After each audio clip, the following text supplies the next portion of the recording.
왜 구원받은 우리는 계속해서 복음을 듣고 복음을 알아가야 될까요? 언젠가도 말씀드렸어요. 사람들이 복음은 예수 안 믿는 사람에게만 해당되는 거라고 생각을 합니다. 절대 그렇지 않은 거죠. 예수 믿고 구원받은 우리도 계속해서 복음을 알아가야 됩니다. 왜 우리가 그렇게 해야 될까요? 두 가지 이유를 말씀드리면, 첫째는 복음의 넓이와 깊이 때문에 그렇습니다. 이 복음은 우주보다 큰 것이기 때문에 어떤 그리스도인도 그것을 단번에 알 수가 없습니다. 혹시 여러분 중에 나 복음 알아요, 굉장히 자기 스스로를 무지를 드러내는 것이고 교만한 것입니다. 복음의 비밀은 우주보다 큽니다. 그렇기 때문에 우리가 그리스도인이 되었다 할지라도 부지런히 복음의 비밀을 알아가야 됩니다. 두 번째로는 복음의 비밀을 더 많이 알아가면 우리가 사도 바울처럼 반응할 수가 있습니다. 사도 바울은 13권의 서신을 썼는데 그 중에 옥중서신이라는 게 있어요. 감옥에서 쓴 것이 4권이 있는데 에베소, 빌립보, 골로새, 빌레몬서, 이것은 감옥에서 썼습니다. 정확하게는 둔전에서 쓴 거죠. 오늘 같은 인격이 보장된 그런 감옥이 아니라 둔전에서 이 4권의 편지를 썼습니다. 근데 그 어디에도 낙심했다는 말이 없어요.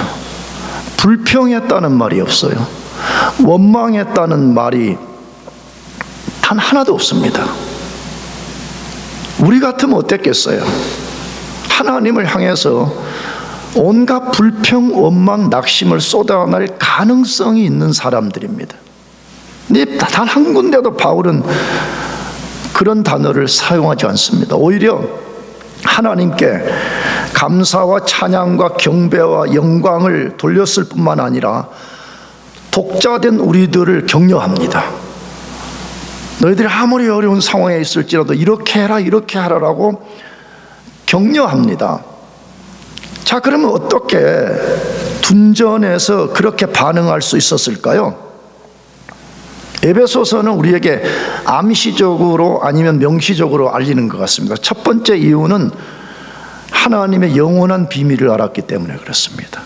하나님이 만물에 대해서 어떤 플랜을 갖고 있는지 그 비밀을 알았던 것입니다. 두 번째로는 하나님이 자기 자신에게 어떤 일을 해 주셨는지를 분명히 알았기 때문에 그랬습니다.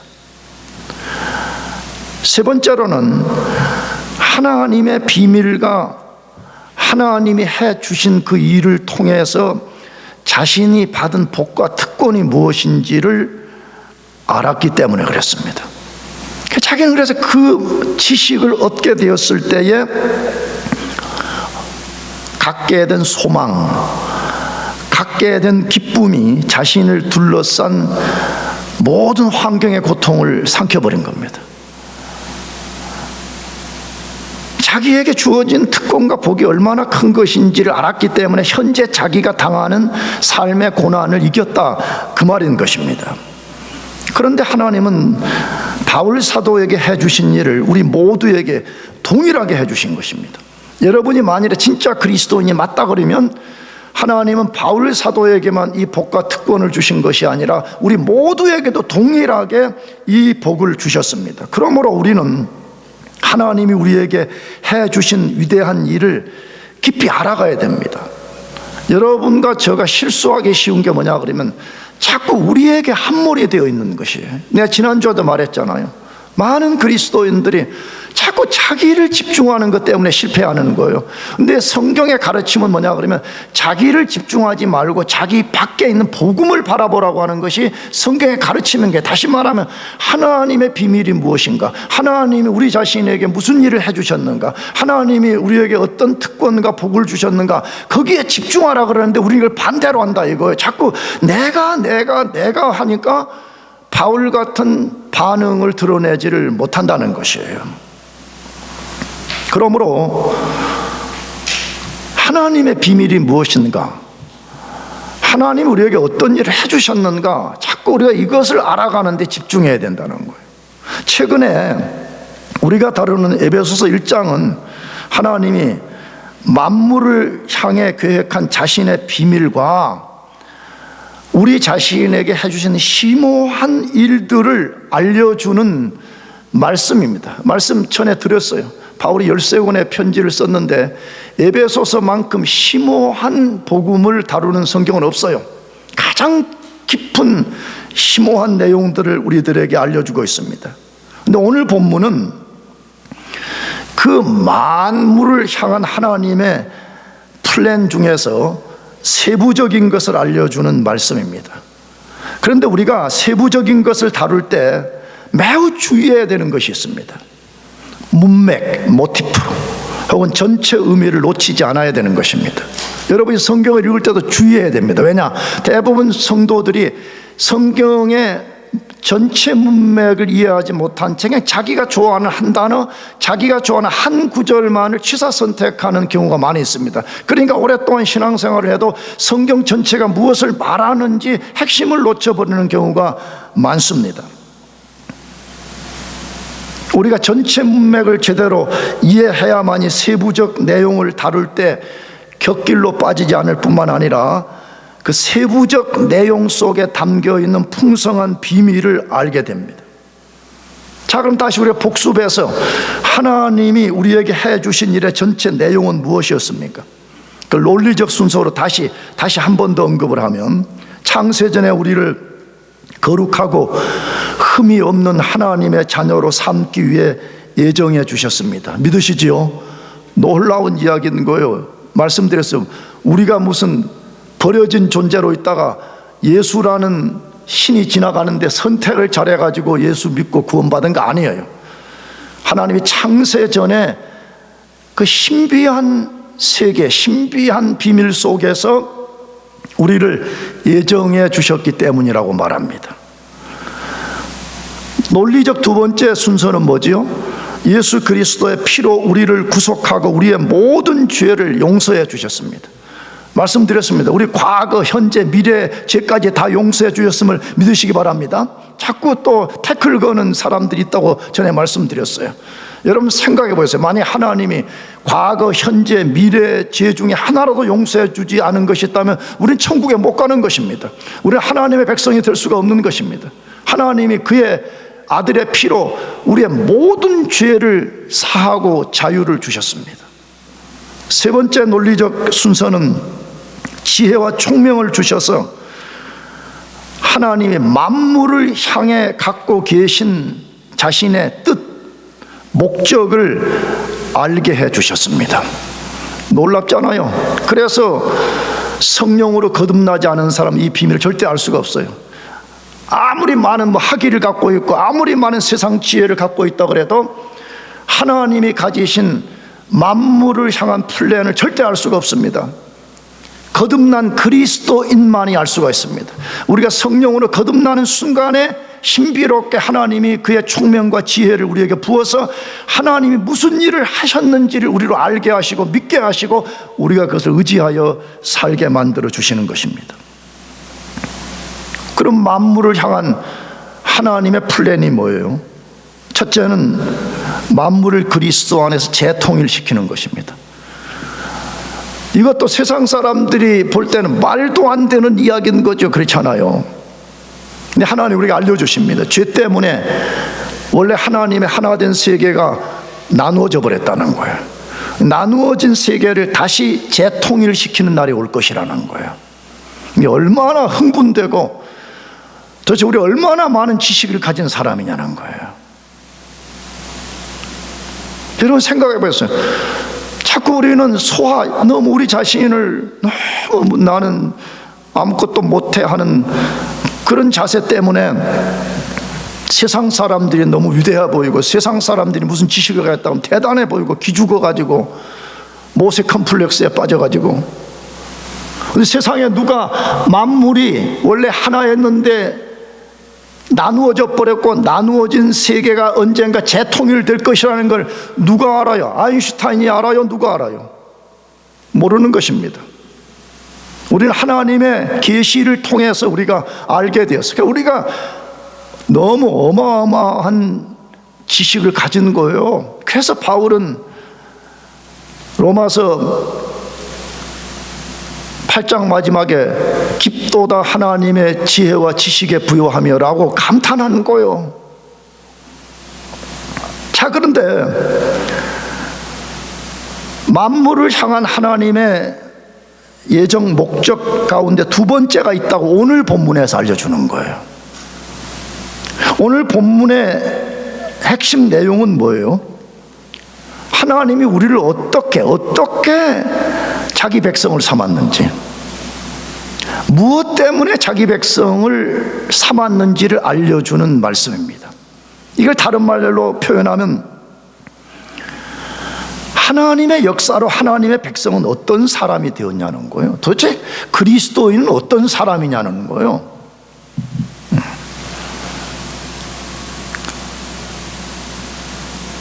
여러분은 여러분 자신을 어떤 사람이라고 알고 신앙생활을 하는 거예요? 성경은 최소한 만물을 재통일시키는 것에 지금 이렇게 견주고 있는 거예요. 하나님이 만물을 재통일시킬 것이고,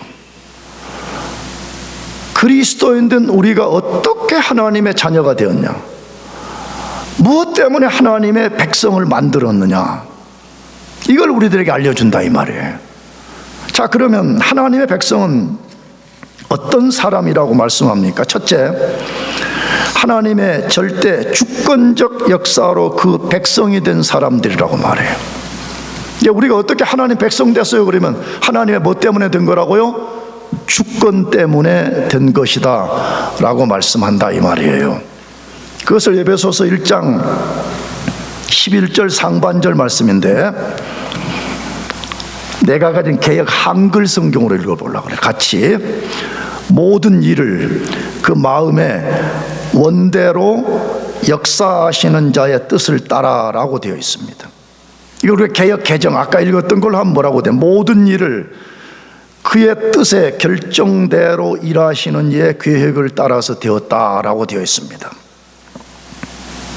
어떻게 우리가 하나님의 자녀, 하나님의 백성이 되었는지를 아주 분명하게 알려주는 말씀이죠. 어떻게 우리가 그런 사람이 되었다고 말합니까? 방금 읽은 말씀을 다시 세분해 봅시다. 세분화. 이렇게 쪼개서 읽어보자 이 말이에요. 첫 번째 뭐라고 했죠? 그 마음의 원대로 이렇게 되어 있습니다. 개역 개정은 그의 뜻대로 이렇게 된 거죠. 우리가 어떻게 하나님 백성 됐어요? 그러면 그 시작은 우리로부터 시작되지 않고 하나님 그분의 마음의 원함 때문에 되었다 이렇게 말하는 거죠. 두 번째 뭐라고 말해요? 역사하셔서 가르 일 이렇게 돼 있거든요. 하나님이 우리에게 어떤 일을 해주심으로 그 말이죠. 세 번째는 뭐죠? 뜻을 따라서 이렇게 되어 있어요. 이 뜻을 따라라는 하면 에베소서에 몇 번 우리가 지금 만나는 단어인데, 하나님의 계획, 하나님의 의지, 하나님의 목적과 동의어인 거죠. 자, 그럼 무엇을 독자인 우리에게 말씀하시려는 의도일까요? 우리가 하나님 자녀와 백성이 된 것은 우리의 의지와 선택과 공로에 의해서 된 것이 절대로 아니라고 말해요.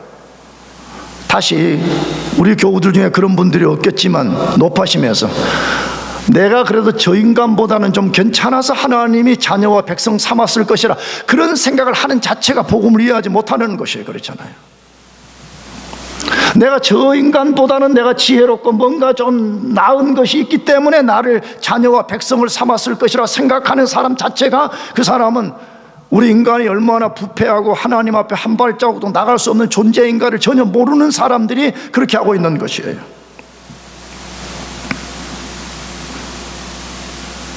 하나님이 절대 주권적 의지와 그분의 기뻐하시는 뜻과 그분의 일하심을 따라서 우리가 그렇게 되었다라고 성경이 지금 반복적으로 말씀해요. 이거 다른 말로 하게 되면 하나님의 주권적 역사가 없었다면 여러분과 저는 하나님의 자녀와 백성이 절대로 될 수가 없다는 것이에요. 하나님이 이 사실을 우리 깊이 알기를 원하신다는 것을 에베소서를 읽어보면 느낄 수가 있어요. 근거가 뭐죠? 이 교리를 바울 사도를 통해서 반복해서 말씀한다는 거예요. 한 번만 말씀하지 않아요. 반복해서 이 사실을 알려준다는 거예요. 그 첫 번째 어디에서 나왔죠? 에베소 1장 5절. 그 기쁘신 뜻대로 우리를 예정하사 예수 그리스도로 말미암아 자기의 아들들이 되게 하셨으니 그랬어요. 여러분, 우리가 어떻게 하나님의 자녀가 되었대요? 다른 거 다 잊어버리더라. 그의 멋대로요? 기쁘신 뜻대로 된 거예요. 하나님이 우리를 자신의 자녀 삼기를 기뻐하셨다는 거예요. 기뻐하시는 계획을 세웠다는 거예요. 그래서 우리가 하나님의 자녀가 되었다라고 말해. 그러면서 오늘 본문 11절에서 그걸 다시 말씀해요. 그러나 단순 반복이 아니라는 것을 우리가 알아차릴 수가 있습니다. 반복하되 그 속에 더 심오한 의미를 알려주고 있다, 그 말이에요. 어떤 비밀입니까? 첫 번째로 여러분과 제가 하나님의 자녀와 백성이 된 것은 만물의 주권자인 하나님 마음에 원하신 대로 되었다는 거예요. 다시 말하면 하나님 그분의 뜻대로 우리가 된 것이라는 거예요. 그러므로 결론이 뭐라는 거예요? 그 일에 대해서, 우리를 하나님의 자녀 삼은 그 일에 대해서 어떤 존재도 이의를 제기할 수 없다는 거예요. 다시 말하면 마귀가 예를 들어서 하나님 어떻게 장부한 같은 인간을 당신의 자녀로 삼았어요? 라고 비판하거나 이의를 제기할 수 없다는 거예요. 하나님, 장부한이를 하나님의 백성 삼은 것은 문제가 심각합니다 라고 문제를 제기할 수 없다고 말해요. 왜 그런 것이요? 만물의 주권자인 하나님이 이 일을 결정한 것이기 때문에 그렇다는 것이에요. 우리가 이걸 굉장히 조심해야 됩니다. 마귀는 끊임없이 성경 용어로 참수하잖아요. 너 같은 인간이 어떻게 하나님의 자녀며 백성이냐는 거예요. 심지어 우리 자신도 우리를 굉장히 정죄합니다. 끊임없이 자신을 정죄하고 예수 믿는다고 분명하게 고백은 하면서도 자기의 자기된 정체성을 발견하지 못하고 끊임없이 자기를 정죄하고 고통 속에서 신음하고 상처를 부둥켜 안고 그 상처와 싸우다가 인생을 마감하는 사람이 얼마나 많은지 모릅니다. 성경은 지금 그것 말하는 거죠. 우리가 아무리 볼품이 없는 인간일지라도 우리는 다 모르지만 하나님이 기뻐하셔서 여러분과 저를 하나님의 자녀 삼았다는 거 믿으시기 바랍니다. 그러면 우리 자신이 우리를 정죄할 수 없다는 거예요. 나가서 마귀도 우리를 정죄할 수 없고 세상도 우리를 정죄할 수 없다는 것이에요. 그것을 가장 잘 알려주는 성경이 로마서 9장이잖아요. 그때 우리가 읽었어. 9장 19절 다시 한 번 더. 혹 내게 말하기를 그러면 하나님이 어찌하여 허물하시냐? 누가 그 뜻을 대적하느냐 하리니 이 사람아, 내가 누구이기에 감히 하나님께 반문하느냐? 지음을 받은 물건이 지은 자에게 어찌 나를 이같이 만들었느냐 말하겠느냐? 자, 이 구절. 토기장이가 진흙 한 덩이로 하나는 귀 쓸 것을 하나는 천이 쓸 그릇을 만들 권한이 없느냐? 질문하는 거죠. 수사학적으로 토기장이 예를 들어가지고. 여러분, 권한이 있는 거예요, 없는 거예요? 답해보세요. 있어요, 없어요? 건우야, 있는 거지. 토기장이 마음대로 할 수가 있는 거잖아요. 그렇잖아요. 내가 라면 그릇으로 만들려면 라면 그릇으로 만들 수 있고, 스파게티 그릇으로 하면 스파게티 그릇으로 만들 수 있고, 두 개 다 마음에 안 들면 깨뜨려 버릴 수도 있는 거잖아요. 그럼 하나님도 그렇게 할 수 있다는 거예요. 그분이 만물의 주권자이시기 때문에 여러분과 저 자신 같은 부족한 모습일지라도 하나님이 자기 자녀 삼기로 정하셨다는 거예요. 하나님이 자기 백성 삼기로 정하셨다는 거예요. 그렇기 때문에 아무도 그 일에 이의를 제기할 수 없다는 걸 믿으시기 바랍니다. 이게 우리의 담대함인 거예요. 이게 우리의 강력함인 거예요. 여러분, 우리의 담대함과 우리의 강력함 우리 자신에게 있지 않아요. 하나님 그분이 우리에게 어떤 일을 해 주셨는지로부터 시작이 되는 거죠. 두 번째로, 우리 구원은 절대 안전하다는 것입니다. 내가 이거 예배소서 강의할 때마다 말씀드렸어요. 자꾸만 사람들이 예수 믿고 구원받고 구원을 잃어버릴 수 있다고 말하는데, 여러분, 그건 말도 안 되는 교리를 말하는 거예요. 우리는 절대로 구원받았다는 구원을 잃어버리지 않습니다. 왜 그렇죠? 다시 아까 읽은 본문 앞 말씀, 모든 일을 그 마음의 원대로 역사하시는 하나님이 그 일을 시작하셨기 때문에 그렇습니다.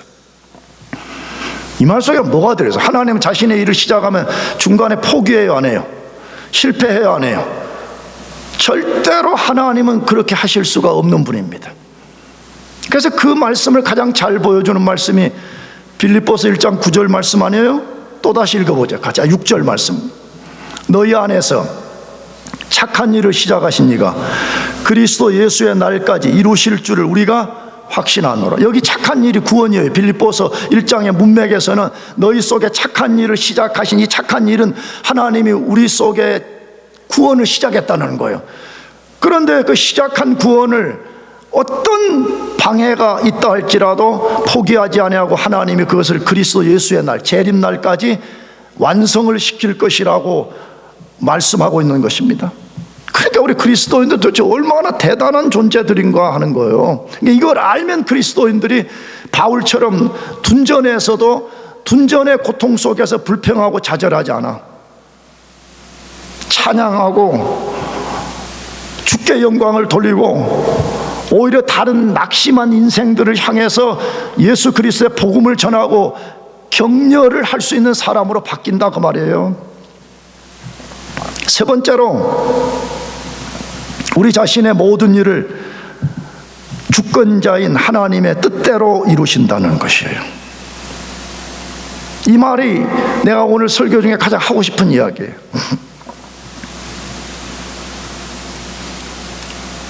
우리 자신을 포함한 만물의 주권자인 하나님이 모든 일도 그분의 뜻대로 이루신다는 것이에요.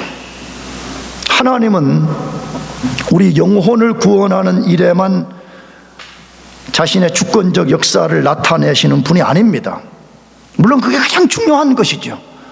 그러나 오늘 본문 그대로 모든 일을 그 마음의 원대로 행하시는 분이라고 말하고 있습니다. 모든 일이에요. 모든 일. 구원은 말할 것도 없고 모든 일을 하나님 그분의 뜻대로 마음에 원하시는 대로 행하시는 분이라고 말씀하고 있습니다. 나는 이게 좋습니다. 내가 믿는 하나님이 만일에 어느 나라의 한 신에 불과하고 어느 한 로컬에 제한당하는 신이라면 나는 안 믿습니다. 놀랍게 하나님은 만물을 주관하시는 하나님이시고 그 모든 만물은 하나님의 뜻대로만 된다고 돼요. 이 말을 여러분이 꼭 믿으시기를 바라요. 여러분, 세상을 잘 보세요. 세상이 너무 거대합니다. 세상이 너무 괴물 같습니다.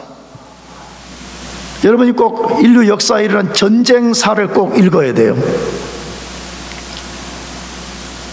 우리는 지금 너무 평화로운 환경 속에 사니까 지금 전쟁이 우리하고는 전혀 관계가 없는 것처럼 말하지만 지금도 수백 수천의 사람들이 죽어나가고 있잖아요. 괴물 같은 세상, 혼란스럽기가 말로 다 할 수 없는 세상을 우리가 그냥 단순히 눈으로 보면요, 우리도 굉장히 혼란에 빠지게 됩니다. 근데 우리 그리스도인들이 그런 상황에서도 조금도 눈 하나도 깜짝하지 않는 비결은 뭐냐 그러면 세상이 비록 그렇지만 세상은 하나님의 뜻대로 된다는 거예요. 믿으시기 바랍니다. 하나님의 뜻대로만 되게 돼 있어요. 역사가 증명하지 않아요. 성경의 계시와 이 흘러온 역사를 잘 두 개를 대조해 보라 이 말이에요. 하나님 말씀대로 된다 이 말이에요. 만물은 마귀와 세상의 뜻대로 되지 않아요. 심지어 여러분 자신의 뜻대로도 되지 않아요.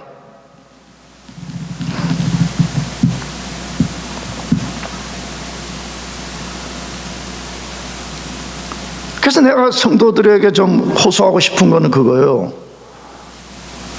좀 하나님의 주권을 인정해라. 하나님의 주권에 우리 자신을 좀 복종시켜라. 왜? 모든 것은 하나님의 뜻대로만 됩니다. 아, 목사님은 너무 그런 극단적인 이론 아닙니까? 성경이 그렇게 말해요. 모든 것은 하나님의 뜻대로 되고 심지어 우리 자신의 모든 것도 하나님의 뜻대로만 된다고 되어 있어요. 그럼 우리 아무것도 안 하고 가만히 있으면 되냐? 성경은 또 그렇게 말하지 않아요. 하나님이 주권을 가지고 행하시니까 너는 순복하고 하나님의 뜻이 무엇인지를 잘 분별하고 그 뜻에 너 자신을 의탁하고 순종해 간다면 하나님이 너 인생을 주관할 것이 이렇게 말한다 이 말이에요. 그 하나님의 주권론을 성경은 셀 수 없이 많이 말하는데 두 구절만 소개하려고 그래요. 첫째, 역대상 29장 11절 13절 말씀. 여호와여, 위대하심과 권능과 영광과 승리와 위엄이 다 주께 속하였사오니 천지에 있는 것이 다 주의 것이로소이다. 여호와여, 주권도 주께 속하였사오니 주는 높으사 만물의 머리이심이니이다. 부와 귀가 주께로 말미암고 또 주는 만물의 주제가 되사 손의 권세와 능력이 있사오니 모든 사람을 크게 하심과 강하게 하심이 주의 손에 있나이다. 우리 하나님이여, 이제 우리가 주께 감사하오며 주의 영화로운 이름을 찬양하나이다. 할렐루야. 여러분, 모든 권세가 누구에게 있대요? 답해봐요. 말해봐요. 누구에게 있대요? 누구에게 있대? 여러분에게? 하나님께 있다라고 말하잖아요. 그리스도인은 누구예요? 예수 믿는다고 예수는 나의 주요라고 말로는 고백하고 실제는 자기를 자기가 주라고 여기고 산다. 내가 볼 때 그리스도인 아닌 거예요. 그 그리스도인 아닌 거예요. 왜? 예수를 믿어 구원받는다는 말은 예수님이 나의 세이비어요, 예수님이 이제부터 나의 주권자, 나의 주입니다, 이걸 인정하는 것이 예수 믿는 거잖아요. 그러니까 예수를 진짜 믿고 하나님의 주권론을 인정하는 사람은 내가 볼 때 그렇게 걱정할 게 없어요. 사실은요. 물론 조금은 겁이 날 수 있어. 인간이니까 얼마 동안 떨 수가 있어 우리가. 그렇죠? 그러나 너무 우리가 두려워할 필요가 없어요. 왜? 그 모든 것이 하나님의 주권 아래 있기 때문에 그런 거예요. 시편 115편 3절 말씀. 오직 우리 하나님은 하늘에 계셔서 원하시는 모든 것을 행하셨나이다. 그가 원하시는 것을 다 행하셨다고 말해. 왜 과거형일까? 우리가 알지만 선지자들 과거형이라는 게 있다 말씀드렸죠. 하나님은 그의 영원한 계획 속에서 모든 것을 다 이루셨고 다 이루시는 분이에요.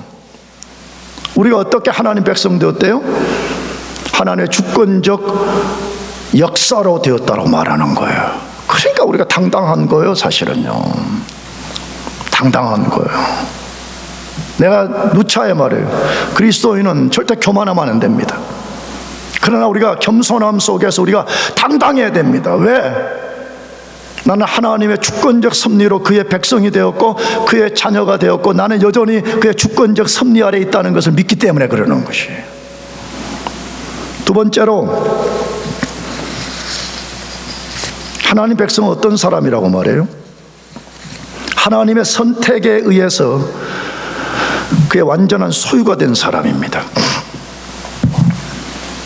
하나님 우리를 픽업하고 우리를 그의 소유로 삼은 대상들이라고 말합니다. 그것을 에베소서 1장 11절 하반절에 우리가 예정을 입어 그 안에서 기업이 되었으니 라고 말합니다.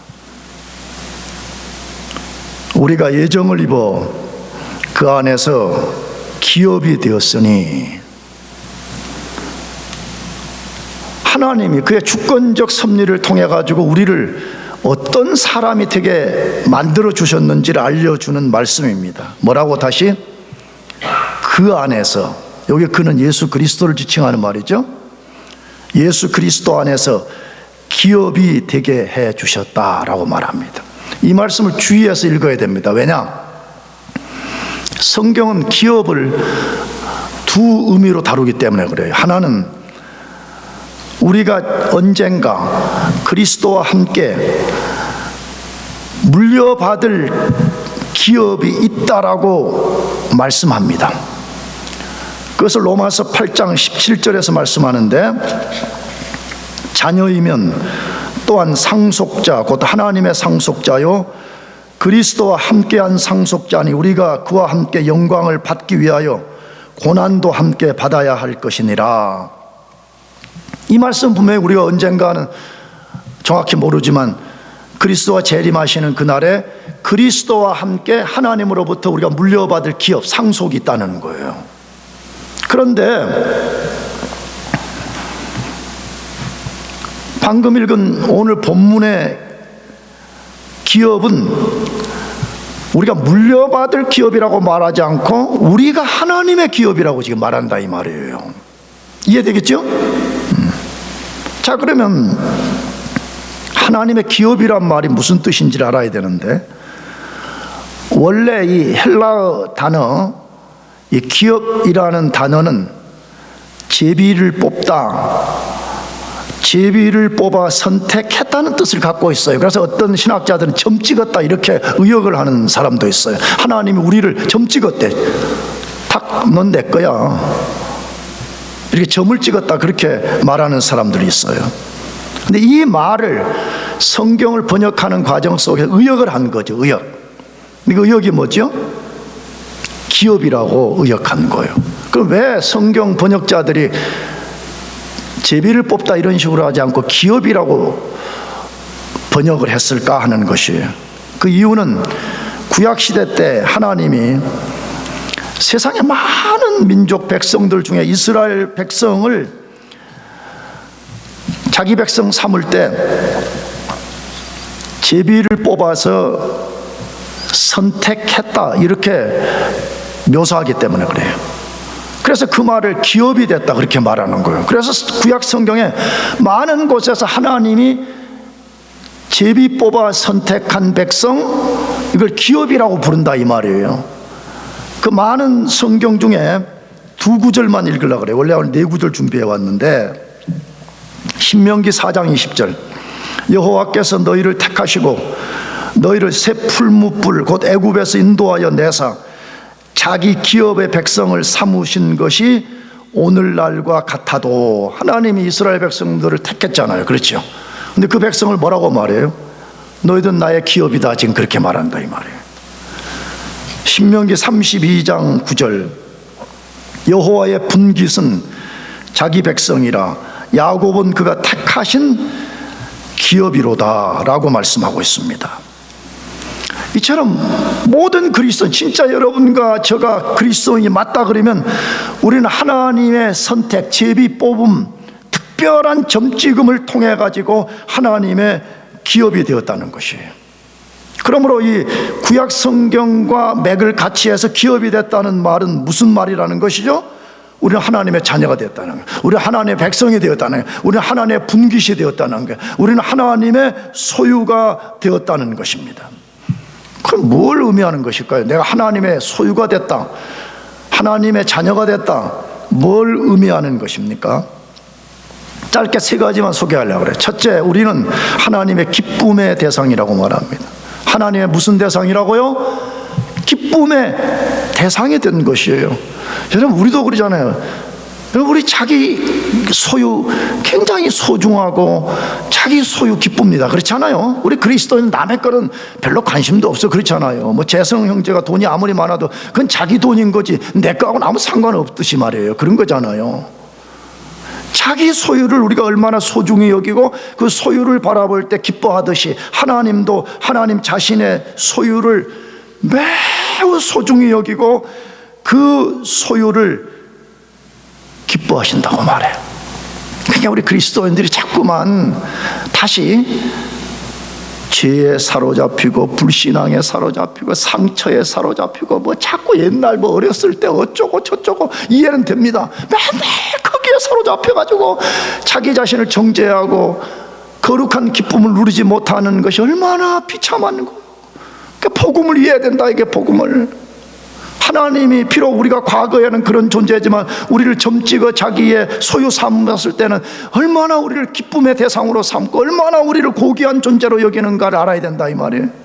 근데 그것을 이사야서 62장 3절 한 구절 먼저 봅시다. 너는 또 여호와의 손에 아름다운 관, 내 하나님의 손에 왕관이 될 것이라.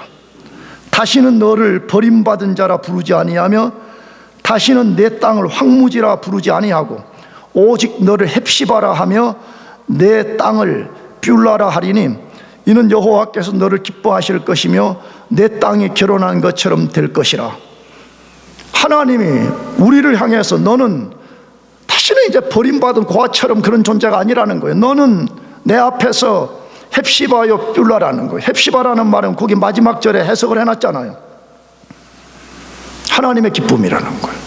우리는 하나님과 결혼한 사람이다. 그 뜻을 갖고 있어요. 그러니까 하나님이 도대체 우리를 얼마만큼 귀하게 여기냐는. 근데 우리는 끊임없이 우리를 정죄하고 나는 아주 형편없는 인간이야. 왜 그렇게 살면 되겠냐는 거예요. 스바냐서 3장 17절 너의 하나님 여호와가 너의 가운데 계시니 그는 구원을 베푸실 전능자이시라. 그가 너로 말미암아 기쁨을 이기지 못하시며 너를 잠잠히 사랑하시며 너로 말미암아 즐거이 부르며 기뻐하시리라. 그대로 믿읍시다. 아멘. 하나님이 우리를 헵시바여 뷸라라고 여겨주시고 하나님이 우리를 바라볼 때마다 기쁨을 이기지 못하고 어쩔 줄을 모르신다라고 말씀하고 있지 않습니까?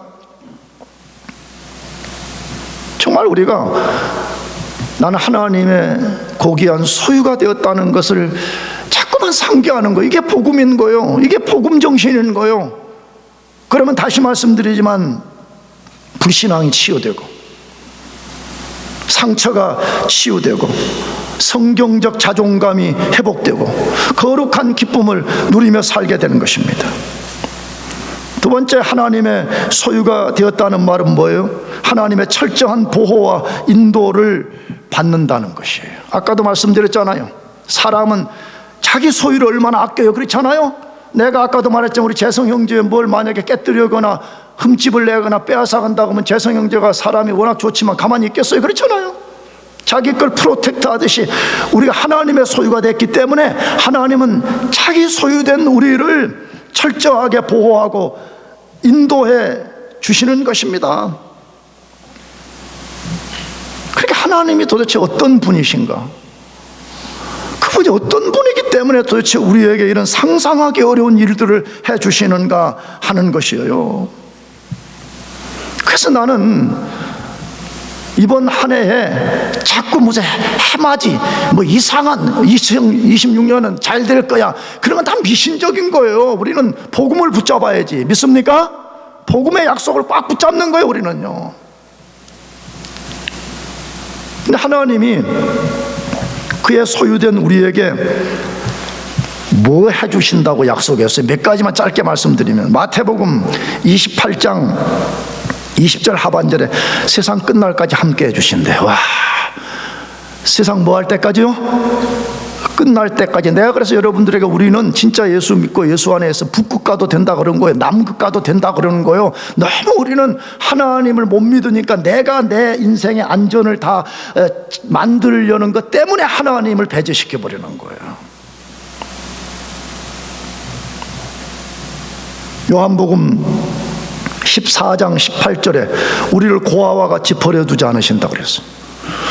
하나님이 약속하면 약속한 대로 해주시는 거예요.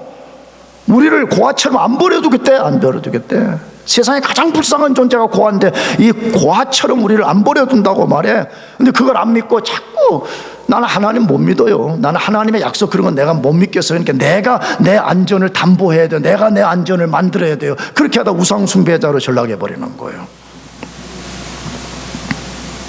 요한일서 5장 18절 하반절을 예수님이 우리를 지켜주셔서 악한 자가 만지지도 못하게 해주신다고 말해. 악한 자가 감히 우리를 뭐하지도 못해요? 만지지도 못하게 해주신다라고 말씀하고 있습니다. 예수님을 여러분 자신의 구주로 믿는다면 여러분이 하나님의 완전한 소유가 된 것을 완전히 믿어야 돼요. 그리고 완전한 소유된 우리를 하나님이 얼마만큼 고귀하게 여겨주시고 얼마만큼 우리를 지키고 인도해 주실 것인가, 그걸 확신할 수 있어야 돼요. 그래서 여러분들의 속에 거룩한 기쁨이 회복되고 소망이 생겨나고 오늘 본문 12절 말씀처럼 그 일을 해주신 하나님을 더 많이 찬양하고 경배하고 예배하고 높이고 살아가는 이 한 주간 되시기를 축복합니다. 기도하겠습니다.